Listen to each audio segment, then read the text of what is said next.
Hello everyone, welcome you all to Chemistry Mantra classes. This is Vishal and today we are going to discuss a new topic that is मोल.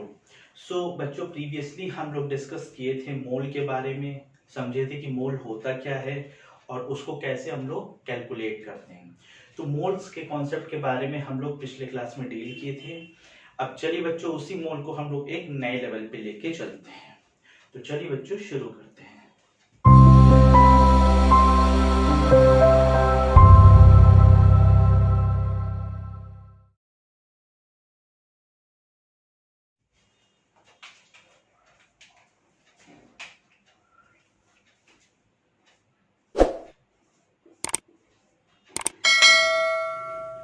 तो बच्चों हम लोग क्या पढ़े थे मोल के बारे में कि जनरली मोल क्या होता है, एक काउंटिंग यूनिट होता है.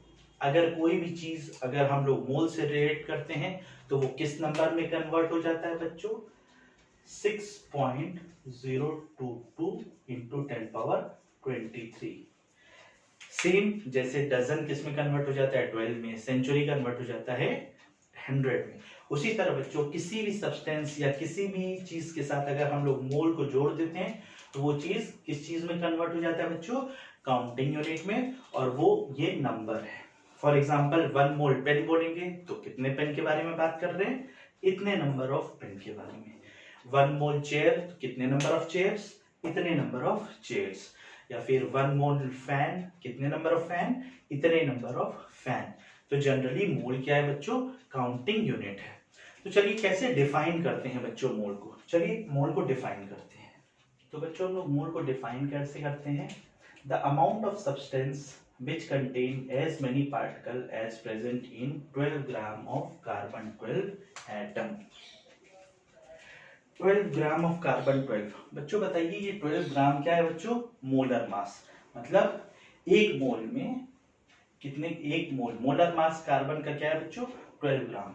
तो एक मोल कार्बन एटम में जितने नंबर ऑफ पार्टिकल्स प्रेजेंट हैं बच्चों उसी को हम लोग बोलते हैं मोल्स. ठीक है. तो मोल्स को क्या बोलते हैं? The amount of substance which contain as many particle as present in 12 gram of carbon 12 atom. ठीक है बच्चों. तो ये हो गया मेरा डेफिनेशन 1 मोल का बच्चों. अब बात आता है, देखिए ये तो हो गया मोल. इसके अलावा मान लीजिए हम लोग लिखते हैं, देखिए 1 मोल ये किसके बराबर होता है बच्चों? 6.022 इंटू 10⁻23 पार्टिकल्स. ये पार्टिकल्स बच्चों हो सकता है एटम के, हो सकता है मॉलिक्यूल्स के, हो सकता है आयंस के. ठीक है. तो ये पार्टिकल्स बच्चों किसी के हो सकते हैं, एटम के भी, मॉलिक्यूल्स के भी या फिर आयंस के भी. अब देखिए इसमें इंपॉर्टेंट बात क्या है बच्चों? देखिए 1 मोल किसके बराबर बच्चों? 6.022 इंटू 10⁻23. इस नंबर को हम लोग बोलते हैं Na. इसको क्या बोलते हैं बच्चों? Na, जिसको अवोगाड्रो नंबर.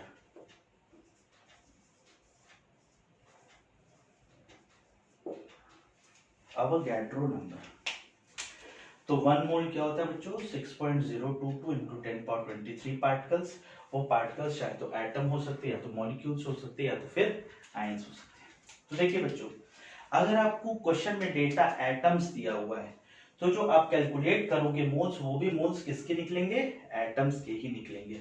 अगर आपको डेटा दिया होगा मॉलिक्यूल्स का तो आप जो मोल निकालोगे वो किसका मोल्स होगा? उतने नंबर ऑफ, वो जो मोल्स होगा वो किसके मोल्स होंगे बच्चों? मॉलिक्यूल के मोल्स होंगे. या तो फिर अगर आपको क्वेश्चन में डेटा दिया होगा आयंस के रिस्पेक्ट में तो जो आप मोल निकालोगे वो किसके मोल्स होंगे बच्चों? आयंस के मोल्स होंगे. ठीक है. तो ये हम लोग आगे रिप्लिकेट करेंगे इस कॉन्सेप्ट को क्वेश्चन में, तब आपको ज्यादा अच्छे से क्लियर हो जाएगा. ठीक है. अभी बस समझ लीजिए बच्चों 1 मोल होता है 6.022 इंटू 10⁻23. ये क्या है? नंबर है. इसको हम लोग बोलते हैं काउंटिंग यूनिट. इसी को बच्चों अवोगाड्रो नंबर बोलते हैं.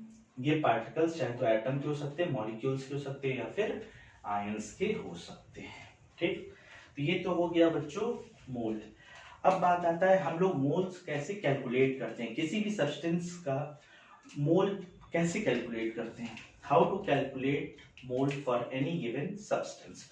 तो चलिए बच्चों देखते हैं।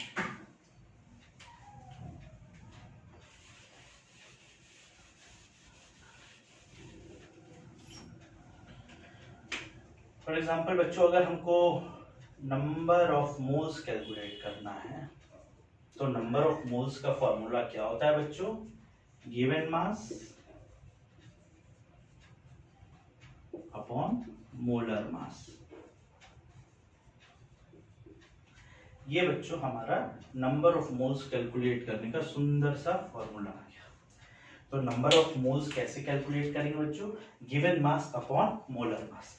मान लीजिए किसी भी सब्सटेंस के लिए हमको मोल्स कैलकुलेट करना है, तो देखेंगे वो सब्सटेंस किस फॉर्म में गिवन है, मास में गिवन है या किस में। अगर मास में गिवन है बच्चों तो गिवन मास को मोलर मास से डिवाइड कर देंगे तो हम नंबर ऑफ मोल्स निकल जाएगा। फॉर एग्जाम्पल मान लीजिए हमको निकालना है 18 ग्राम वाटर में कितने मोल्स होते हैं। एग्जाम्पल बच्चों मान लीजिए हमें निकालना है 18 ग्राम वाटर में कितने नंबर ऑफ मोल्स होते हैं। तो बच्चों सीधी बात है, नंबर ऑफ मोल्स को निकालने का फॉर्मूला गिवन मास, मास दिया हुआ है कितना बच्चों 18 ग्राम, 18 divided by molar mass. Molar mass कितना हो जाएगा बच्चों वाटर का, 2 1 जा 2 प्लस 16 18 हो जाएगा बच्चों। इसे कैलकुलेट करेंगे 1 तो 18 ग्राम वाटर में कितने नंबर ऑफ मोल्स है बेटो, 1 मोल्स। अब देखिए ये मोल्स किसके हैं, ये मोल्स बच्चों मॉलिक्यूल्स के हैं। क्यों, क्योंकि हमें ये वाटर क्या है बच्चों, ये मॉलिक्यूल्स है, ये एटम तो है नहीं। तो ये जो हमारे मोल्स पे निकले हैं ये किस में है, ये मॉलिक्यूल्स है। ये मोल्स किसके मोल्स है बच्चों, मॉलिक्यूल्स के मोल्स है। तो मेरे कहने का मतलब अगर आपको गिवन डेटा एटम में दिया हुआ है, अगर एटम दिया हुआ है तो आपको मोल्स भी निकलेगा किसका, एटम का ही होगा। अगर आपको मॉलिक्यूल्स का इंफॉर्मेशन दिया हुआ है तो आपका मोल्स भी निकलेगा, तो वो किसका होगा बच्चों, मॉलिक्यूल्स का। और अगर आयंस का डेटा दिया हुआ होगा तो मोल्स भी निकलेगा, तो वो आयंस का ही होगा। जैसे फॉर एग्जांपल बच्चों H2O क्या है, मेरा मॉलिक्यूल है।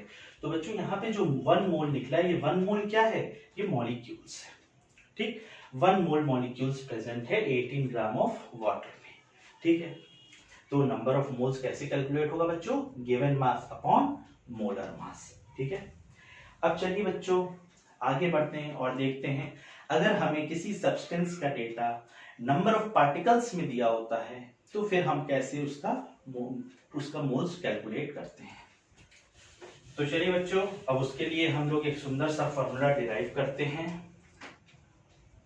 अब मान लीजिए हम आपसे कहें बच्चों अगर मेरे पास Na पार्टिकल्स है, Na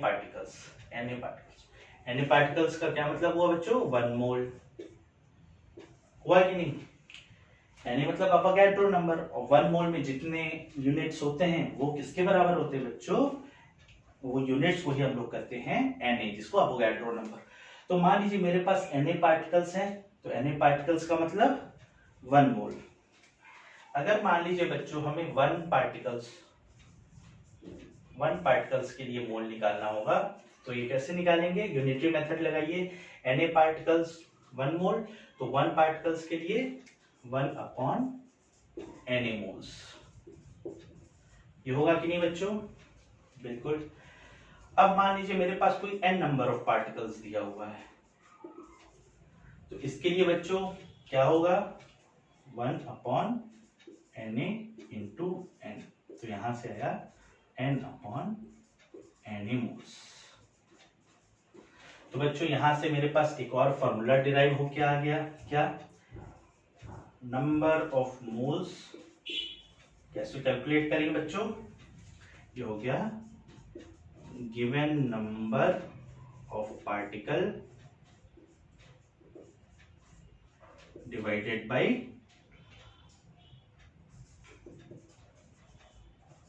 अवोगाड्रो नंबर, या फिर आप सिंपली Na। ठीक है, तो ये बच्चों आपको आ गया दूसरा फॉर्मूला। ये फॉर्मूला कब यूज करेंगे बच्चों? जब आपको डेटा किसके टर्म में दिया होगा? नंबर ऑफ पार्टिकल्स के टर्म में दिया होगा। ठीक है, तो ये फॉर्मूला कैसे बना बच्चों? सिंपल, अगर मान लीजिए आपके पास Na पार्टिकल्स है तो Na पार्टिकल्स में कितने मोल होंगे बच्चों? 1 मोल में 1 मोल होंगे। तो मान लीजिए 1 पार्टिकल्स हैं तो उसमें कितने मोल्स होंगे? 1/Na मोल्स होंगे अकॉर्डिंग टू यूनिटरी मेथड। ठीक है, तो मान लीजिए मेरे पास अगर n नंबर ऑफ पार्टिकल्स हैं तो इसमें कितने नंबर ऑफ मोल्स होंगे? 1/Na इंटू n, जिसको बोलते हैं n/Na moles.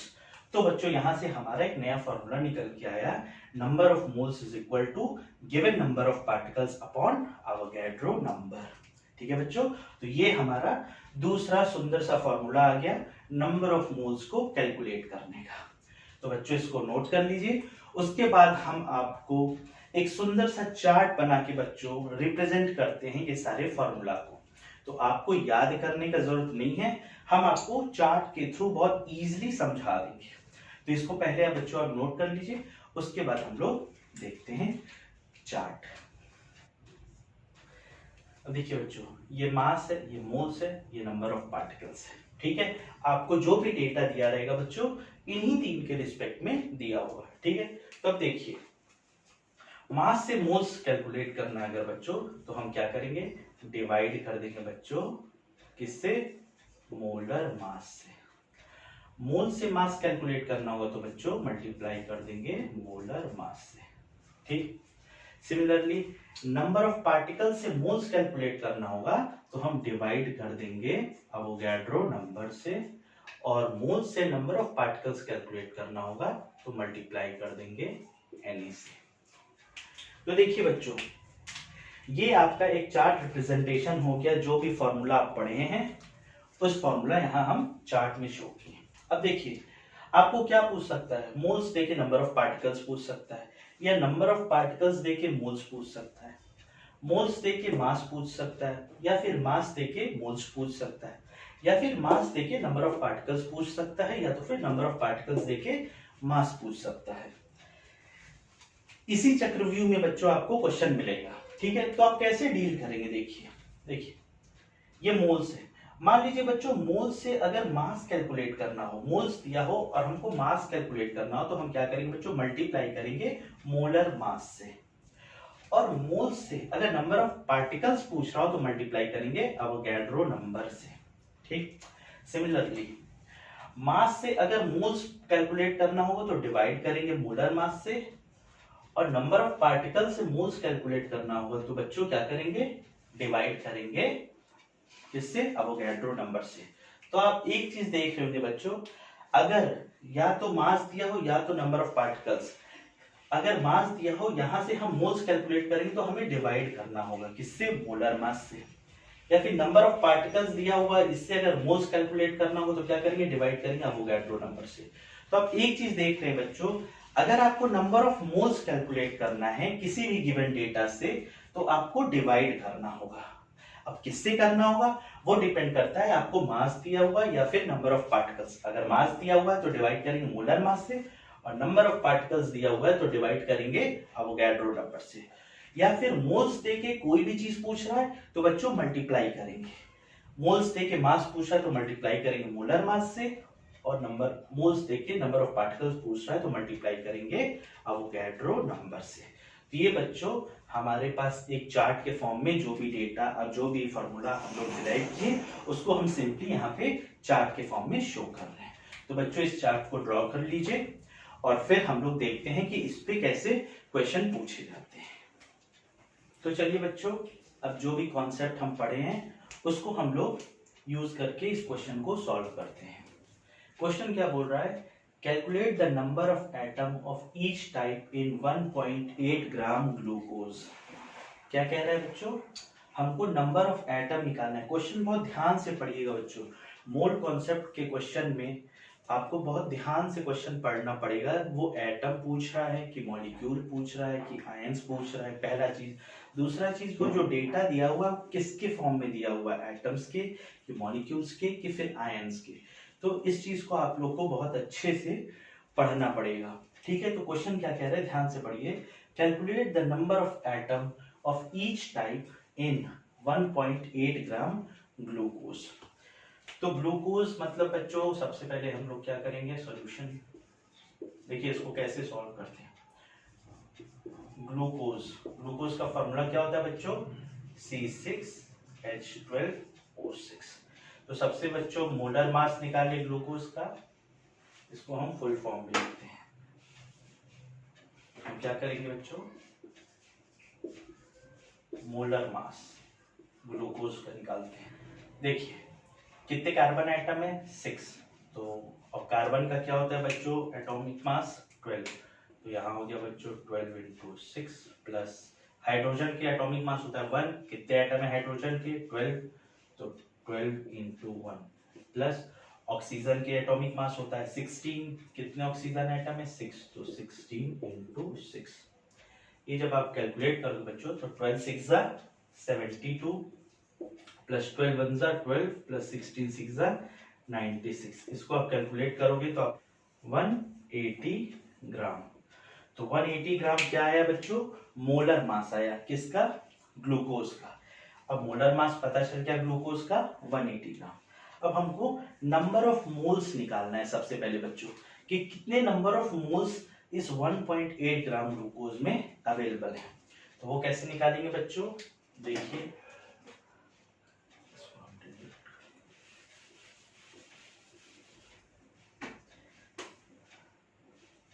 Number of moles. देखिए कैसे निकालते हैं, नंबर ऑफ मोल्स का फॉर्मूला क्या होता है बच्चों, गिवन मास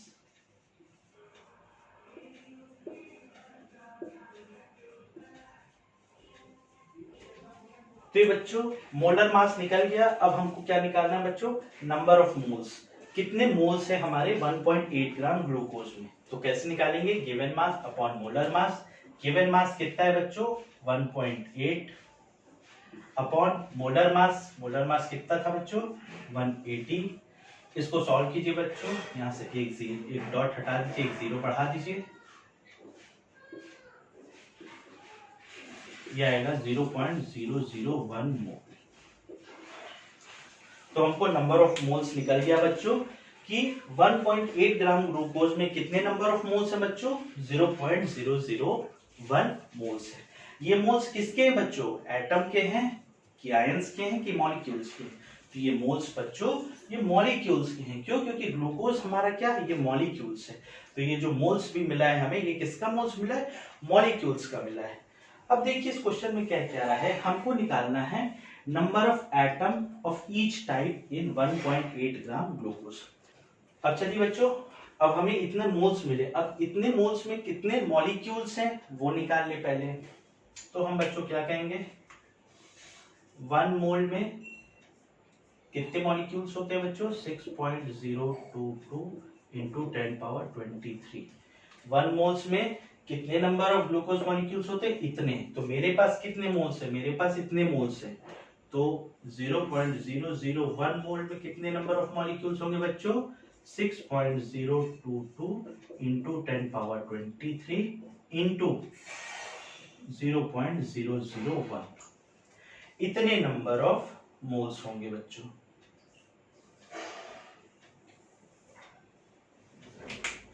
तो 1 मोल में इतने नंबर ऑफ मॉलिक्यूल्स होंगे बच्चों, इतने मोल में कितने नंबर ऑफ मॉलिक्यूल्स होंगे, इतने नंबर ऑफ मॉलिक्यूल्स। ठीक है, 6.022 इंटू 10 पावर 23 मल्टीप्लाइड बाई 0.001। तो ये हमारे पास आ गया बच्चों, इतने नंबर ऑफ मॉलिक्यूल्स है मेरे पास। ठीक है, अब हमको पूछा नंबर ऑफ एटम। तो अब देखिए बच्चों यहाँ पे थोड़ा ध्यान दीजिएगा।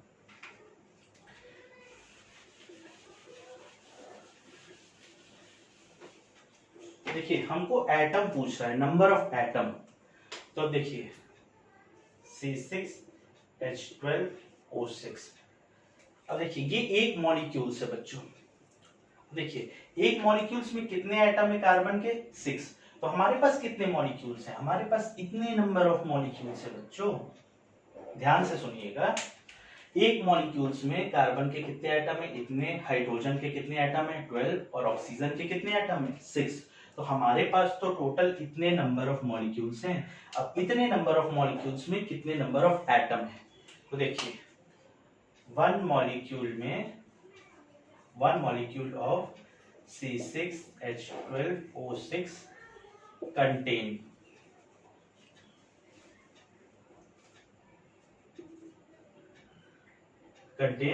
6 atom of carbon plus 12 atom of hydrogen plus 6 atom of oxygen.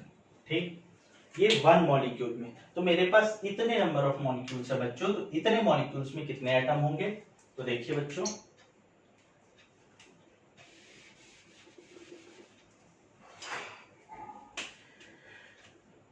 तो नंबर ऑफ कार्बन एटम पहले निकाल लें। तो देखिए नंबर ऑफ कार्बन एटम कैसे निकलेगा बच्चों? एक मॉलिक्यूल में कितने कार्बन एटम है? 6 कार्बन एटम। तो इतने मॉलिक्यूल में कितने कार्बन एटम हो जाएंगे बच्चों? 6 इंटू 6.022 इंटू 10 पावर 23 इंटू 0.001। ठीक है। सिमिलरली बच्चों, नंबर ऑफ हाइड्रोजन एटम निकालना हो तो कैसे करेंगे? एक मॉलिक्यूल में कितने हाइड्रोजन एटम है? 12। तो इतने मॉलिक्यूल में कितने हो जाएंगे बच्चों? 12 इंटू 6.022 इंटू 10 पावर 23 इंटू 0.0। ठीक है बच्चों। अब देखिए, अब एक मॉलिक्यूल्स में कितने नंबर ऑक्सीजन एटम है? 6। तो ऑक्सीजन एटम 6 है बच्चों। तो total number of oxygen atom कैसे निकालेंगे? नंबर ऑफ ऑक्सीजन एटम, ये कैसे निकलेगा बच्चों? एक मॉलिक्यूल में कितने ऑक्सीजन एटम है? 6। तो इतने मॉलिक्यूल में कितने होंगे? 6 इंटू 6.022 टू 10 पावर 23 इंटू 0.07। तो ये बच्चों हमारे पास डेटा आ गया आपका कि हमें पूछ रहा था number of atom of each type. तो कितने टाइप है मेरे ग्लूकोज में? कार्बन है, हाइड्रोजन है और ऑक्सीजन है। तो नंबर ऑफ कार्बन एटम कितने आए बच्चों? इतने। नंबर ऑफ हाइड्रोजन एटम कितने आए? इतने। नंबर ऑफ ऑक्सीजन एटम कितने आए? इतने। तो बच्चों यहाँ पे हम देखें क्वेश्चन आसान था, इसको सॉल्व कैसे किए? जनरली क्वेश्चन पूछ क्या रहा था? Number of atom of each type. तो यहाँ पे बच्चों क्या पूछ रहा था कि ग्लूकोज में जितने भी एटम्स हैं, हर टाइप के नंबर ऑफ एटम्स को कैलकुलेट करना है, कार्बन के, हाइड्रोजन के और ऑक्सीजन के। तो हमने क्या किया? सबसे पहले ग्लूकोज का मोलर मास निकाला, वहां से नंबर ऑफ मोल्स निकाले। तो जो मोल्स मिला हमें, वो किसका मोल्स मिला बच्चों? ग्लूकोज का। वो मोल्स जो था वो किसका था? ग्लूकोज का। और ग्लूकोज क्या है? मॉलिक्यूल्स। तो जनरली वो जो मोल्स हमें मिला वो किसके मोल्स थे? मॉलिक्यूल्स के थे। अब वहां से हमको मॉलिक्यूल्स का क्या मिल गया बच्चों? मोल्स मिले। अब देखिए, अब हमको पता है एक मोल में कितने मॉलिक्यूल्स होते हैं? 6.023 इंटू 10 पावर 23। तो एक मोल में इतने होते हैं, तो इतने नंबर ऑफ मोल्स में कितने होंगे बच्चों? तो उससे मल्टीप्लाई कर दिए तो हमें आ गया नंबर ऑफ मॉलिक्यूल्स। अब एटम के बारे में बात कर रहा है, यहां पूछ रहा है एटम। तो हम कंपेयर करेंगे कि एक मॉलिक्यूल में 6 कार्बन एटम है, तो मेरे पास कितने मॉलिक्यूल्स थे बच्चों? मेरे पास थे 6.022 इंटू 10 पावर 23 इंटू 0.001 मॉलिक्यूल्स थे। तो इतने मॉलिक्यूल्स में कितने कार्बन एटम होंगे बच्चों? मल्टीप्लाई कर देंगे 6 से। Similarly for hydrogen atom and oxygen atom as well. तो बच्चों ये था हमारा एप्लीकेशन, जो भी हम टॉपिक पढ़े उसको कैसे हम लोग बच्चों क्वेश्चन में अप्लाई करें। ठीक है। तो क्वेश्चन बच्चों मूल कॉन्सेप्ट का बहुत ही आसान लैंग्वेज में होता है, प्रोवाइडेड कि आपको सही मतलब समझ में आना चाहिए कि क्वेश्चन पूछ क्या रहा है। कभी कभी ऐसा होता है जैसे इसी में पूछ रहा है एटम्स, पर आप निकाल के आ गए मॉलिक्यूल्स, तो वहां पे आप क्या हो जाओगे बच्चों? गलत हो जाओगे। तो आपको करना कुछ नहीं है, ध्यान देना है कि एटम पूछ रहा है कि मॉलिक्यूल्स पूछ रहा है या फिर आयंस पूछ रहा है। तो बच्चों ये था ट्रेडिशनल मेथड। जैसे कि मान लीजिए अगर ये क्वेश्चन आपको आ जाता है एग्जाम में एकेडमिक लेवल पे, तो आपको स्टेप बाय स्टेप सॉल्व करना होगा। आगे चल के बच्चों हम इसी क्वेश्चन को बहुत 1-2 सेकंड में सॉल्व करके दिखाएंगे। इसी क्वेश्चन को बच्चों उसमें अप्रोच हम लोग का डिफरेंट रहेगा। उसमें क्या अप्रोच रहेगा बच्चों, उसमें हम लोग आगे का कॉन्सेप्ट जो पढ़ेंगे उसको हम लोग रिप्लिकेट करेंगे, तो देखेंगे क्वेश्चन कैसे बहुत इजीली सॉल्व हो गया। तो बच्चों क्वेश्चन सॉल्व करने का और अप्रोच करने का कई मेथड्स होते हैं। अब प्रोवाइडेड कि आप एग्जाम में बैठे हो या फिर आप कंपटीशन एग्जाम दे रहे हो, ठीक है, तो उसी हिसाब से बच्चों हम लोग अपना जो भी कॉन्सेप्ट पढ़े उसको रिप्लिकेट करते हैं। तो ये था बच्चों आज का टॉपिक मोल्स। आज हम लोग क्या कवर किए, मोल्स क्या होता है, मोल्स के डेफिनेशन, मोल्स को निकालने का दो फॉर्मूला, और उस फॉर्मूला को हम लोग क्या किए बच्चों, क्लबिंग करके एक चार्ट के थ्रू आपको रिप्रेजेंट किए और उस पर कुछ क्वेश्चन सॉल्व किए। तो आज का बच्चों लेक्चर यहीं समाप्त करते हैं। अगर कोई डाउट हो बच्चों तो आप नीचे कमेंट बॉक्स में रिप्लाई कर दीजिएगा। Thanks for watching, see you again, bye bye.